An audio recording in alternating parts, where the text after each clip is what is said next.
Hola, bienvenidos. Soy Joaquín Puerta y aquí continuamos en Tertulias Eléctricas con Francisco Sierra del Pino, de la empresa Wellness Tech Group. Francisco, buenas tardes. Vamos a continuar con la segunda parte de la entrevista, donde en este caso vamos a entrar más en detalle. Vamos a entrar más en el detalle técnico, más específico para nuestros oyentes, para que puedan realmente saber qué es una Smart City y bueno, y cómo se implementan con los sistemas de telegestión. Perfecto. Bien, pues la primera pregunta sería, un sistema de telegestión, ¿cómo se implanta en una luminaria y en una ciudad? Un sistema de telegestión y un sistema, digamos, un Smart City. Ujú. Perfecto. Hay, digamos, o podríamos decir que tiene distintos tipos de alcances. Podemos hacer o implantar un sistema de telegestión a nivel de cabecera, a nivel de cabecera y por circuitos, o bien punto a punto. En el caso del punto a punto, ¿cómo incorporamos el nodo dentro de la luminaria? Habría dos posibilidades. Para la primera es necesario la colaboración por parte del fabricante de las luminarias. Sería incorporar un nodo interno. Bien, ¿por qué es fundamental la colaboración con el fabricante de la luminaria? De hecho, lo ideal es que ya la luminaria salga de fábrica con el nodo montado. Bien, va a depender también de cuál es la tecnología de comunicación de ese sistema punto a punto. Tendríamos tecnologías por PLC, aprovechando el propio cable de alimentación, con lo cual el nodo tanto puede ir dentro de la luminaria como incluso en la columna o báculo. Cuando se trata de un nodo que comunica bien por radiofrecuencia, tecnologías celulares, evidentemente tiene que tener una antena que se tiene que poner en la parte superior de la luminaria. Ahí es donde entra necesariamente el punto colaborativo por parte del fabricante de la luminaria.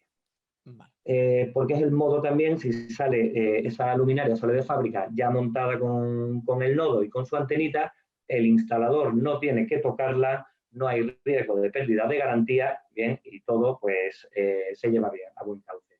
Otra fórmula que es por la que parece que más se está optando es hacerlo mediante tipos de conectores. Bien, un conector NEMA 7 no deja de ser un tipo de conexionado mecánico, ¿no? O bien conector NEMA 7 o bien conector Zaga.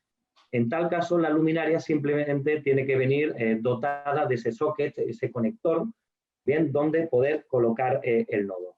El requisito que ha de tener la luminaria, bueno, pues simplemente tener un driver con protocolos de comunicación 010, 110 o bien DALI. Bien, pero en principio no son necesarios más requisitos. Vale, es decir, que el fabricante integre en su luminaria, adicionalmente de la placa de LED y sus protecciones, que integre un driver regulable 0,10 voltios o DALI y una antena preparada en la parte superior de la luminaria o bien un conector NEMA 7. Exactamente. O bien incorporaríamos el nodo dentro de la luminaria, se conectaría con el driver. El driver, el único requisito es que sea 0,10 voltios, 1,10 voltios o DALI. Bien, y el modo de conectarlo puede ser de manera directa, con el nodo dentro de la luminaria, bien, y la antenita ya colocada, o bien que la luminaria ya se venga con ese socket, con ese conector, para solamente tener que pinchar. Y una A pregunta. partir de ahí, prácticamente es un plug and play que se le denomina. Conectamos, bien, y ya estamos, digamos, en disposición de poder ponerlo en marcha. De poder monitorizar esa luminaria, ¿no? Efectivamente. Vale, y Monitorizarla y controlarla. monitorizarla y controlarla. Es exactamente, poder influir en sus parámetros eléctricos. Efectivamente. Obtener toda la información de lo que sucede en esa luminaria, bueno, tener registro de todos sus parámetros eléctricos, cómo está funcionando y aparte pues poder darle órdenes de qué tiene que hacer, si tiene que encender, si tiene que apagar o cuáles son los porcentajes de flujo lumínico que tiene que aplicar en cada momento o en cada franja de la noche. Claro. Vale. Y una pregunta, Francisco, que me surge. Has comentado que el driver tiene que ser 0,10 voltios, 1,10 voltios o DALI. Unos sistemas utilizan un protocolo DALI, otros utilizan un sistema 0,10 voltios. ¿Quién lo decide? ¿El proveedor del sistema de telegestión o quién en este caso tiene que decidir qué driver debe incorporar? Bueno, normalmente quien redacta unos pliegos, ¿no? Y en caso contrario, en caso de que no se requiera o cualquier cuestión, será el fabricante de la luminaria, que es quien decide cuál es, digamos, la conjunción óptima para un mejor funcionamiento de su luminaria. Eso son cuestiones del fabricante de luminarias. Vale. Nosotros somos agnósticos en ese sentido. No da exactamente igual. Ellos, cuando hacen una selección de parametrización, bueno, pues la harán obedeciendo entiendo, a la mejor vida útil de la luminaria, Vale. Vale, es mejores decir, parámetros para su que funcionamiento. en una red de alumbrado público de un municipio podremos encontrarnos luminarias regulables 0,10 voltios, 1,10 voltios y DALI, y todas funcionar bajo un mismo sistema de telegestión. Correcto. Vale, perfecto. Vale, Francisco, pues eso como primera pregunta. La segunda sería, ¿qué funcionalidades debe de reunir estos sistemas a nivel de software y hardware? Pues mira, sobre el tema, sobre los hardware, la primera característica o requisito indispensable es que se traten de elementos robustos y que permitan ofrecer distintos tipos de arquitectura hardware. Me explico. Como decíamos antes, se puede implantar sistemas de telegestión en cabecera y sobre la general. Bueno, yo, en principio, como actuación, solamente quiero encender y apagar, ¿vale? Y después, aparte, pues por supuesto, monitorizar todos sus parámetros eléctricos, ¿bien? Porque es el modo de yo tener toda la información de lo que sucede. Vale. Ahora bien, también tenemos que poder dar la oportunidad de, oye, voy a hacerlo en cabecera, pero además quiero monitorizar y controlar por circuitos. Bien, pues entonces, esa arquitectura hardware tiene que ser flexible. Tenemos que poder dar todas las posibilidades, porque podemos encontrarnos con municipios donde desde un solo cuadro de mando pues salgan 5, 6, 7 circuitos distintos, o podemos encontrarnos cuadros de mando donde solamente sale un circuito. Va a depender de lo que se quiera. Y aquellos que proveemos ese tipo de sistemas, pues tenemos que dar todas las posibilidades y todas las facilidades. Vale, digamos Ahora que para bien, ti, sobre el software, sí. sí, digo que para ti que uno de los puntos principales es que esté preparado para funcionar en cualquier tipo de instalación eléctrica, sea cual sea su composición, ¿no? Efectivamente. No, se trata de no limitar, se trata de poder adaptarnos a lo existente. Bien, es el modo también de optimizar las inversiones que se hacen. Y para poder incorporar un sistema de telegestión, tengo que andar cambiando el cuadro entero, pues seguramente no es una actuación lo más óptima posible, ¿no? Exactamente. Entonces, esa parte es importante dentro del hardware, que sea un hardware robusto y después que sea adaptable a la situación que se pueda encontrar el instalador. Con respecto al software, pues fíjate, hablábamos incluso también en la otra entrevista de que esto no deja de ser una herramienta de gestión y de control. Entonces, oye, pues lo ideal es que ese software contemple, o sea, un software de gestión global e integral, es decir, que tenga contempladas todas las posibilidades que se pueda encontrar un gestor de alumbrado público. Dentro de un alumbrado público, ¿qué tenemos? Pues en primer lugar, tenemos, por supuesto, un montón de luminarias, un montón de farolas que hay que encender y que hay que apagar. Pero es que además, bueno, y que además, bueno, pues tiene una serie de parámetros eléctricos que tenemos que controlar para poder analizar. Pero después esas luminarias, una vez que se encienden, tienen un consumo energético. Eso implica un contrato y una facturación mensual con compañías suministradoras. Oye, la misma herramienta tengo que poder gestionar esta cuestión. ¿Qué otras acciones también se producen o llevan a cabo los gestores de alumbrado público? Oye, pues hay unas labores de mantenimiento, hay un mantenimiento preventivo que hay que programar y que hay que hacer. Oiga, pues la herramienta me tiene que dar la posibilidad de poder planificar todos esos trabajos y que además quede registro cuando se han realizado esos trabajos. Después, por otro lado, están las tareas de mantenimiento correctivo, cuando se produce algún tipo de incidente. Esas incidencias te las puede detectar el propio sistema. Oye, si a mí me avisa que hay un mal funcionamiento, pues claro. Fantástico, es esperable, ¿no? De ese sistema. Al final se trata de que, oye, todas las acciones que conlleva la gestión global de un alumbrado público, todas estén contempladas en este software. Vale. Entonces, esos son los elementos que, a mi entender, debe de reunir en un software de gestión de alumbrado público. Perfecto. Yo creo, Francisco, que ha quedado bastante claro lo que has comentado ahora mismo. Bien, entonces pasaremos a la tercera pregunta, que sería: ¿qué ventajas aportan y qué beneficios, qué ventajas y qué beneficios aportan estas funcionalidades? Perfecto. Son prácticamente todas, ¿no? Poder tener un control total y absoluto de tu sistema de alumbrado público. En el momento en el que tú ya tienes esa radiografía de todo lo que sucede en tu alumbrado público a lo largo de una noche, a lo largo de una semana, de un mes, de un año, pues puedes identificar dónde están los puntos de mejora. Bien, con las alarmas que puedes generar o simplemente con el análisis de esos parámetros eléctricos, pues oye, puedes identificar, sin moverte de tu despacho, cuando tienes enganches ilegales. Bien, un exceso en el consumo de una línea sobre lo previsto, bien, pues oiga, algo está pasando, esto está consumiendo más de la cuenta. Oiga, seguramente tiene usted un enganche ilegal. Oye, justamente lo contrario, tengo un consumo inferior al que debiera de tener, tengo una tensión por debajo, pues probablemente hay algún elemento, alguna farola que no está funcionando. Con lo cual, todo lo que sucede en el alumbrado público, el primero en conocerlo es el gestor. Esta cuestión de estas quejas que en muchas ocasiones llegan a ayuntamientos y tal, oye, pues la farola de mi calle tal, lleva fundida un mes, en fin, con todas estas cuestiones que genera. Pues oye, antes que el propio ciudadano lo pueda saber, ya lo sabe el gestor, con lo cual los tiempos de respuestas se acortan muchísimo. Claro. Y tenemos, por un lado, una percepción del ciudadano de que se le está dando un servicio mejor.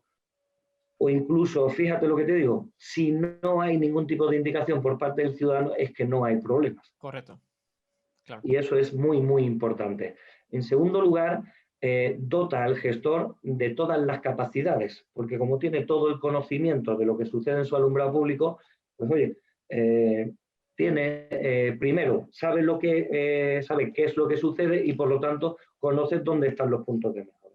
Entonces, ¿a quién beneficia esto? Esto nos beneficia a todos. A todos. Beneficia, por supuesto, al gestor. ¿Por qué? Porque es que su trabajo se lo simplifica o se lo facilita enormemente. Bien, y el resultado de su trabajo pues va a brillar más. En muchas ocasiones, oye, pues yo que estoy en contacto directo con instaladores y además a todos los niveles, ¿no? Desde grandes compañías de servicios energéticos hasta pequeños instaladores que también abordan y además en gran magnitud este tipo de proyectos. Nos cuentan su problemática y esto y cómo lo puedo hacer y cómo no lo puedo hacer. Pues oye, todas las respuestas básicamente vienen a estar ahí. Pero después también se benefician los gestores de las ciudades. ¿Por qué? Porque es que tienen información que antes no tenían, con lo cual, mediante el análisis de esa información, pues pueden establecer políticas de ahorro y de eficiencia energética mucho mejores. Pueden reasignar los recursos de un modo, bueno, pues algo más argumentado. Y el resultado de todo esto es que nos beneficiamos los ciudadanos. ¿Por qué? Porque se nos da un mejor servicio a un menor coste. Correcto. Y tenemos una instalación de alumbrado público que funciona realmente. Efectivamente.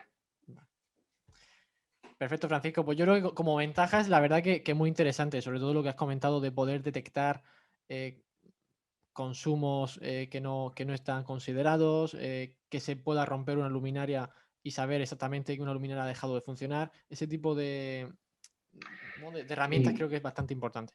Y permíteme añadir una nueva ventaja, digamos, a nivel general. Con este tipo de herramientas, como venimos diciendo, yo creo que lo he repetido en varias ocasiones, se puede hacer como una auditoría energética permanente, identificando los puntos de mejoras. Todo tipo de actuación que se hace sobre un sistema energético, ese tipo no es un gasto, es una inversión que por lo tanto vuelve. Entonces, otra de las ventajas, que yo creo que es algo que hay que tener muy en consideración a día de hoy, es la gran cantidad de trabajo que va a generar a día de hoy. Para esos gestores de alumbrado público, para esas ingenierías y consultoras que comentábamos antes, para, por supuesto, los profesionales de mi sector y para otros muchos más profesionales. Y además, estamos hablando de que no es un gasto, es una inversión, con lo cual eso que se vaya a invertir a día de hoy nos va a volver, con lo cual se va a poder, digamos, aplicar o se va a tener, digamos, de nuevo esos recursos para poder acometer otras mejoras. Es decir, que como una ventaja adicional en estos tiempos que corremos, que creo que hace bastante falta, pues seguramente puede reactivar considerablemente pues, bueno, el mundo laboral, ¿no? Por decirlo de algún modo. Perfecto. Una mejora que creo que no hemos comentado y me parece fundamental es el de poder modificar in situ el nivel lumínico que tenemos en nuestras calles, porque realmente España, digamos que es conocida por en muchas zonas tener sobreiluminación, en Sí. lugar de tener un nivel lumínico como establece la normativa, y con este tipo de sistemas el gestor o el técnico puede llegar a una calle y hacer una medición y automáticamente puede ajustar el nivel lumínico de las luminarias sin tener que y volver a medir in situ, es decir, en una misma tarea detectas si el nivel lumínico es adecuado o no y puedes corregirlo en el instante. Correcto. Y además, no solamente te agradezco que, bueno, porque se me estaba pasando esta cuestión, sino que además lo plantees en los términos que lo planteas y te aclaro el porqué. En muchas ocasiones se asocia que esa reducción del nivel lumínico se realiza por el ahorro. Bueno, evidentemente da un ahorro, ¿no? Pero no es el elemento esencial. El elemento esencial es ese que tú acabas de decir, que es adaptar el alumbrado a los niveles de iluminación que se requiere en cada uno de los momentos. Seguramente hasta las 12 de la noche o hasta la 1 de la noche, oye, pues requerimos un nivel de iluminación mayor. Correcto. Es cierto que con la tecnología LED ya se ha corregido pues bueno, gran parte de la contaminación lumínica, ¿no? Todo lo que es la emisión hacia el hemisferio norte de flujo luminoso, pues bueno, eso se viene a corregir con la propia manera en la que genera luz el LED. Pero efectivamente también hay que poder adaptarlo. Decía que bien puntualizado o bien argumentado el por dónde, porque todo el mundo piensa que es por la cuestión de ahorro y fíjate, una reducción a un 30, un 40 o incluso un 50% durante la noche, que precisamente es la franja más económica, pues, oye, no sé, seguramente ese ahorro económico pues no sea elemento justificativo suficiente. Sin embargo, efectivamente hay que plantearlo de ese modo. Se trata de adaptar el flujo lumínico a las necesidades reales en el momento en el que es necesario. Correcto. Para obtener un ahorro energético, pero también una mejora ambiental. Tener Correcto. menor flujo hacia el hemisferio superior, controlar la contaminación lumínica y bueno, y al final pues hacer las ciudades más sostenibles, ¿no? Correcto. Bien, Francisco, pues estaríamos ya prácticamente en la última pregunta, que sería, ¿qué características deben de tener un sistema de telegestión de alumbrado público como vertical en Smart Cities? Bueno, más allá de todo lo que hemos comentado antes, de que en sí mismo es una herramienta que debe de dar respuesta integral a todos los requerimientos, fíjate que la primera parte de la entrevista estábamos hablando, cuando me preguntabas qué es una Smart City, yo te decía que bueno, son ciudades que se dotan de soluciones tecnológicas interconectadas entre sí. ¿Qué hay que requerirle a una solución de telegestión de alumbrado público? Que sean abiertas, que sean interoperables, que no condicione quién la ha hecho o quién la ha dejado de hacer. Se tienen que poder entender unas soluciones con otras soluciones. Tenemos que poder obtener información de las distintas verticales que existen, correlacionar esa información, ver qué vinculación tienen unos elementos con otros elementos, porque seguramente ahí es donde va a estar la clave de la mejora en muchísimos aspectos. Claro. Entonces, como primera característica o requisito esencial que ha de cumplir una plataforma de gestión de alumbrado público es que sea abierta, que sea interoperable, que sea integrable y que sea integradora. Bien, tenemos que poder, oiga, pues porque determinadas marcas hayan hecho bien su trabajo en una zona, otros lo hayan hecho bien en otra zona, oiga, no pueden ser sistemas, digamos, independizados o independientes, no. Necesariamente tenemos que crear soluciones abiertas, tenemos que entendernos con otras soluciones, porque lo importante no es la solución de uno o de otro, Lo importante son las soluciones y el fin al que están destinadas. Correcto, y más cuando estamos hablando de inversión pública para el beneficio de los ciudadanos. Yo creo también muy importante que todos los sistemas públicos deberían de ser abiertos y adaptados a que cualquier tecnología pueda integrarse en esa infraestructura. Correcto. Fíjate que en ese sentido, porque bueno, al final, por suerte o por desgracia, hay unas cosas que van por delante de otras, ¿no? Pero soy consciente que hay ya grupos de trabajo, tanto a nivel nacional como a nivel internacional, trabajando en la normalización de este tipo de soluciones, ¿no? Y fíjate que al final la línea común que tienen todos estos grupos de trabajo precisamente es esa. Oigan, tienen que ser sistemas abiertos, tienen que ser soluciones interoperables. Tenemos que poder enlazar, sea por la vía que sea, pero tenemos que poder enlazar unas soluciones con otras soluciones. Incluso, fíjate, tendremos que poder llegar a hacer el esfuerzo de que las soluciones hardware que hagan unos fabricantes deben de poder encajar en los software de otros software. Correcto. Si no, es limitar. Y precisamente la esencia de las Smart Cities justamente es la contraria. Perfecto. Sí, no, yo considero esta última pregunta me parece fundamental para el éxito de las Smart Cities, y es que todos los sistemas deberían de ser abiertos y operables por cualquier tipo de plataforma, de tecnología que aparezca, incluso de ir dejándolo preparado para que cualquier tecnología nueva pueda entrar y situarse ahí y que no esté limitada. Efectivamente. Fíjate, hablábamos antes, me preguntabas que por qué se consideraba el alumbrado público como los cimientos sobre los que se van a construir las Smart Cities. Bueno, pues si ya los primeros cimientos los hacemos que no vayan a encajar con otras soluciones o con otros cimientos que, digamos, persiguen el mismo fin, pues entonces esto tendría poco recorrido y no solamente va a tener recorrido, sino que la limitación la van a tener quienes no apuesten por esa línea abierta, por esa línea interoperable. Perfecto. Pues Francisco, por mi parte ya estarán todas las preguntas realizadas. La verdad que creo que ha sido una entrevista corta, pero muy interesante, en la que cualquier persona que tenga esa, ¿no? ese gusto, ¿no? De saber de qué es esto de las Smart Cities, de la telegestión, creo que le va a venir bien. Así que nada, muchas gracias por estar esta tarde con nosotros y nada, gracias por participar. Fantástico, muchísimas gracias a vosotros por darnos un espacio en este hueco que vosotros tenéis, poder darnos voz y bueno, tratar de poner nuestro granito de arena no solamente en la implantación, sino sobre todo en el conocimiento. Y efectivamente hay que tratar de utilizar un lenguaje que sea entendible por todas las personas y bueno, siempre nuestro interés. Así que muy, muy agradecido a vosotros por esta oportunidad. Perfecto. Pues muchas gracias. Nos vemos en la próxima. Francisco, Muchísimas gracias. Un un saludo. saludo. Chao.